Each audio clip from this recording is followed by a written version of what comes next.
alam nyo na mag-simplify, pwede na tayong mag-add or subtract ng fraction. So, first, mag-focus muna tayo sa similar fractions o yung fractions na pareho yung denominator. So, for example, we have 1/5 plus 2/5. So, ang gagawin nyo lang kapag similar fractions yung given, add the numerator. So, 1 plus 2 is 3. Then, copy the denominator, which is 5.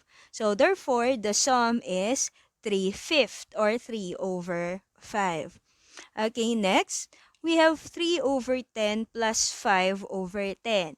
So, same thing. I-add yung numerators. So, 3 plus 5 is 8. Then, copy the denominator, which is 10. So, therefore, the answer is 8 over 10. Pero dahil hindi naka-lowest term or in simplest form yung answer, kailangan nating i-lowest term. So, what is the GCF between 8 and 10? We will have 2. So, 8 divided by 2 is 4. 10 divided by 2 is 5. Therefore, the final answer is 4 over 5 or 4/5. Okay, paano naman kapag mixed number o merong whole number na given? So, we can add the whole numbers separately. Pwede nating i-add muna sila. So, we will have 2 plus 4, which is 6. Then, add the numerators. 2 plus 3 is 5. Then, copy the same denominator, which is 7. So, therefore, the final answer will be 6 and 5 over 7. For subtraction naman ng similar fractions, almost the same concept. So, ang gagawin, subtract naman the numerator. So, 5 minus 4 will be 1. Then, copy the same denominator, which is 6. So, therefore, the difference is 1 over 6. So, another given, we have 9 over 12 minus 5 over 12. So, 9 minus 5 is 4. Then, copy the denominator, 12. So, dahil hindi naka-lowest term, so, kailangan nating i-lowest term. Yung common factor or yung GCF nila will be 4. So, 4 divided by 4 is 1. 12 divided by 4 is 3. Therefore, the final answer is 1/3. So, kapag merong whole number, same thing. Kung pwedeng i-minus na yung whole number, pwede nang i-minus. So, 5 minus 3 is 2. Then, 8 minus 3 is 5. Then, copy the denominator, which is 9. Paano naman kung dissimilar yung fraction o yung given fraction natin ay magkaiba yung denominator? So, ang unang gagawin, dapat alam mo yung LCD nung given. So, paano naghahanap ng LCD? Kailangan nating malaman yung least common multiple nung given denominator. So, given 8 and 6, ano ba yung LCM nila? Diba for 8, we have 8, 16, 24, 32, and so on. Sa 6, we have 6, 12, 18, and 24. So, yung unang parehong multiple nila, that is the LCM. O yun yung gagamitin natin as LCD.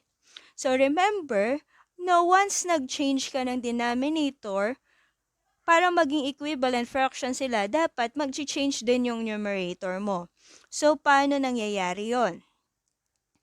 So, we will have 24 divided by 8. Then, we will have 3. Then, yung answer, ita-times mo sa numerator, which is 7. So, kaya siya naging 21. Then, same thing dito sa kabilang fraction.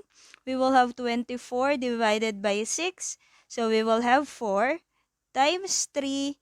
Kaya siya naging 12. Then, after that, pwede na tayong mag-add. So, 21 plus 12 will be 33.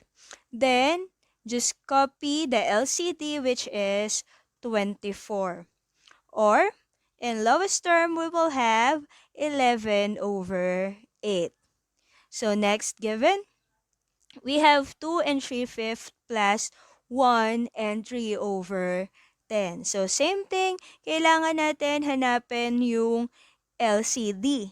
So, minsan, kapag yung given denominator or mas mataas yung value ng denominator, nadi-divide dun sa mas maliit, yun na yung LCD. Katulad neto, si 10 kayang ma-divide by 5. So, therefore, 10 is the LCD.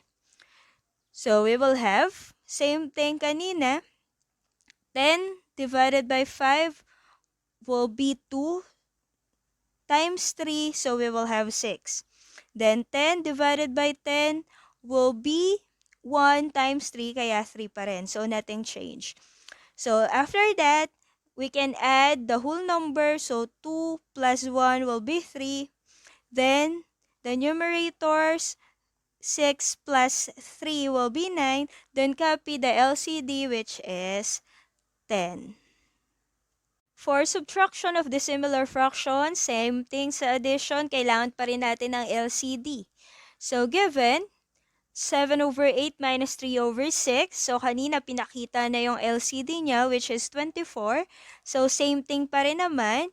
Para makuha yung new numerator, 24 divided by 8 is 3 times 7, kaya naging 21.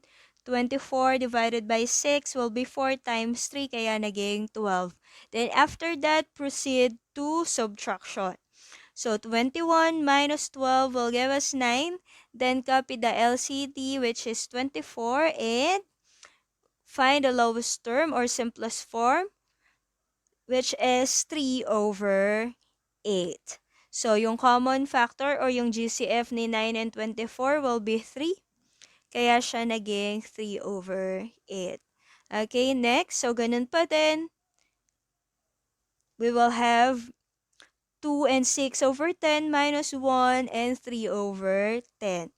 So, 2 minus 1 will be 1, then 6 minus 3 will be 3, then copy the denominator or the LCD, which is 10. So, the answer will be 1 and 3 over 10.